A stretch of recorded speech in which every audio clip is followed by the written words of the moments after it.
When our daughter Nika was diagnosed with diabetes type 1, she was just 2 years old.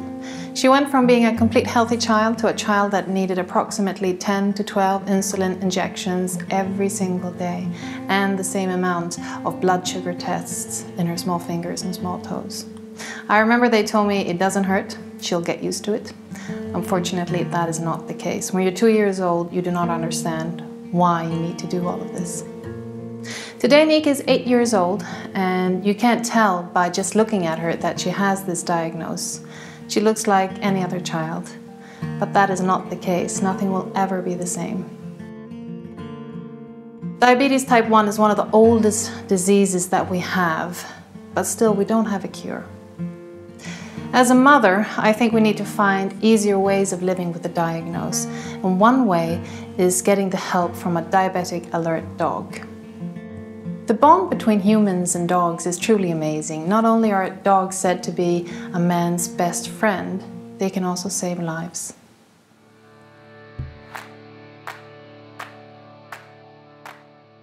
Molly will be trained to become a certified diabetic alert dog. A diabetic alert dog is trained to detect blood sugar changes, to prevent Nika's blood sugar to become dangerously high or low. The dog's nose is so sensitive it can send an alert even before Nika is actually high or low.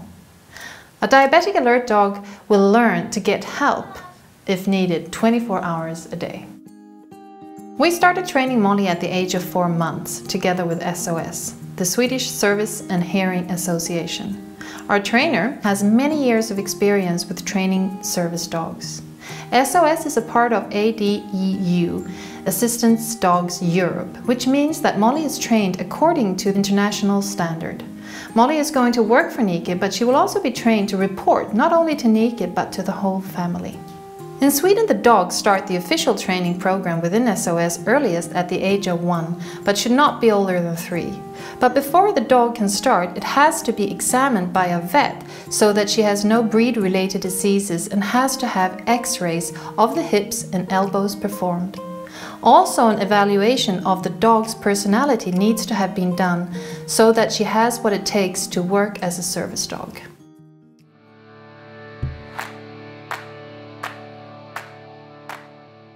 SOS believes that the breed does not matter when choosing a dog. They focus on recommending dogs with the right personality. However, you should choose a dog that suits your lifestyle and fits with you and your family. The dog you choose should of course love to work and be eager to please. It has to be focused, well behaved, so she can work both within the home but also in public places. The dog needs to be friendly, of course, towards all people and other dogs. Cannot show any signs of aggressions or fear. Also, you want to select a dog that has a great deal of confidence and that is curious by nature.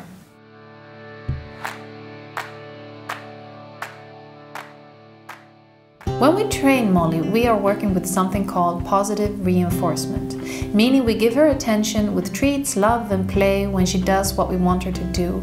And when she doesn't, we just ignore her, because we want her to do the right thing, but we don't want her to be afraid that she doesn't get it right the first time. We do not want a dog that only works when getting a command. We want a dog that will think for itself. As a service dog, you are expected to always behave in an appropriate manner in public.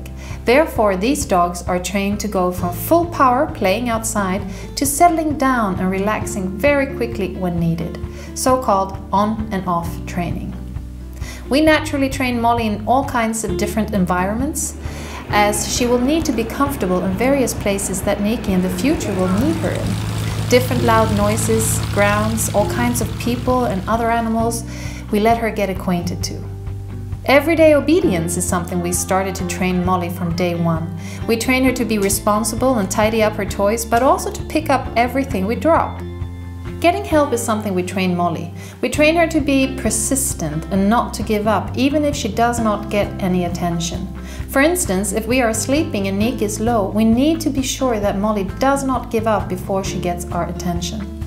But we also want Molly to be able to find someone other than a family member, if needed, and alert and lead that person directly to Nika. Hide and seek is a fun game, but also a useful skill to teach Molly, who might one day need to find Nike.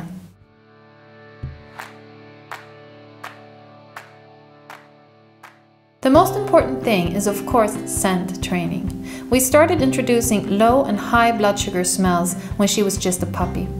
The first step was for Molly to recognize a smell that was different. Once she recognizes that smell, we trained her to alert. High and low blood sugars does not smell the same way, so we are training Molly to alert us by bumping my hand when she smells a scent of high or low. And then I ask her, "What is it, Molly?" And if Nike is low, she will lay down, and if Niki is high, she will spin around. The purpose of the alert is for Molly to get our attention when she smells a change in the blood sugar. The next step is to train her to, by herself, figure out what to do when she smells a high or a low. She has her own cupboard in our kitchen. Here we train her to bring Niki what she needs based on her current blood sugar level. Most of the training is done when Niki is not around, therefore we keep samples of different scents from Niki in the fridge. We hide these samples so that Molly can alert to us whenever Niki is not at home.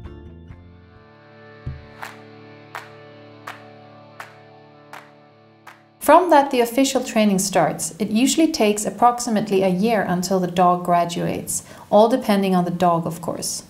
A year after graduation and then each year during the period that the dog is active service dog, an annual test has to be done. This is to ensure that the dog and the handler, in our case Niki, maintains their knowledge. When training a small child and a dog, it's really important that it's not about the training all the time. They need to have fun, they need to love each other in order to become a really tight team. Today Molly and Niki are quite inseparable. Wherever you find Niki, you can be sure to find Molly. And she's always keeping a close eye on my daughter and keeping her safe.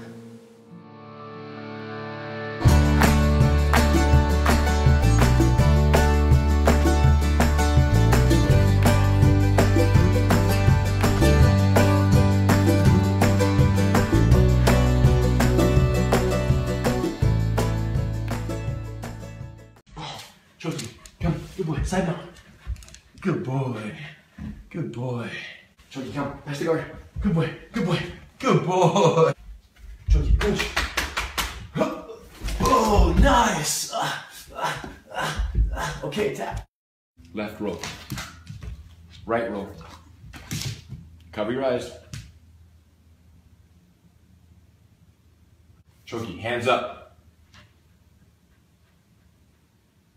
Don't move.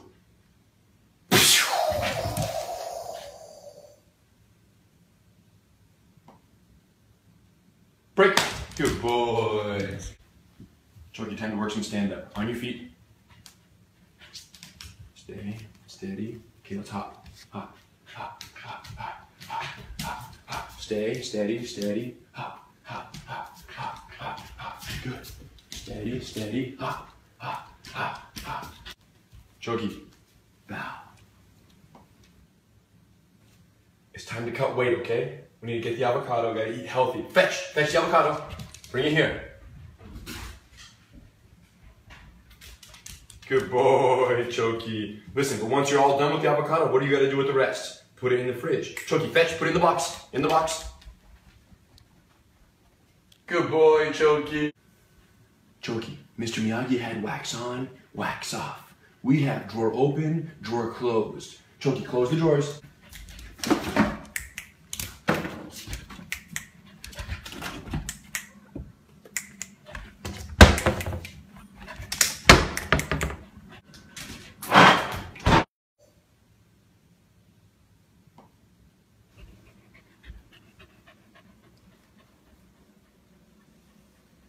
Off the internet, kid. Choki, come. Choki, the most important technique in all of jiu-jitsu is the rear naked choke. But there is no rear naked choke where there is no back mount. Choki, take it back. Pass. Choki, grasshopper. You have the discipline, you have the technique, you have the health, but most importantly, you have the philosophy. It's with the greatest honor that I award you with your blue collar and puppy combatives. Run with the wind, grasshopper.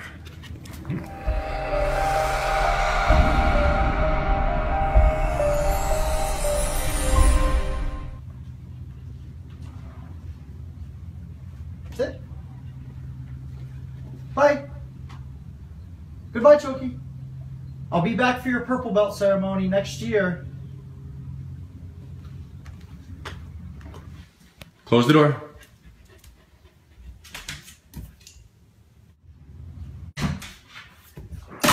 Good boy, Choki. We miss her too.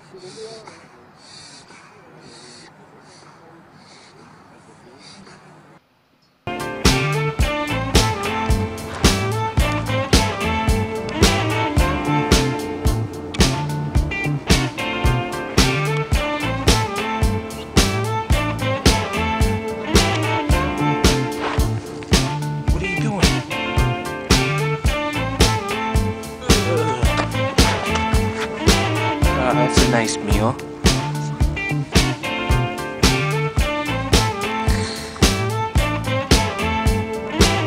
My dog.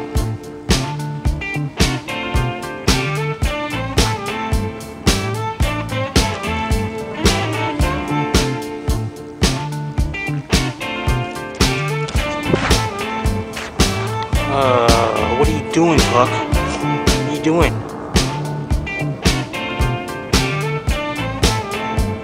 No! That tastes good. Kinda looks like chocolate.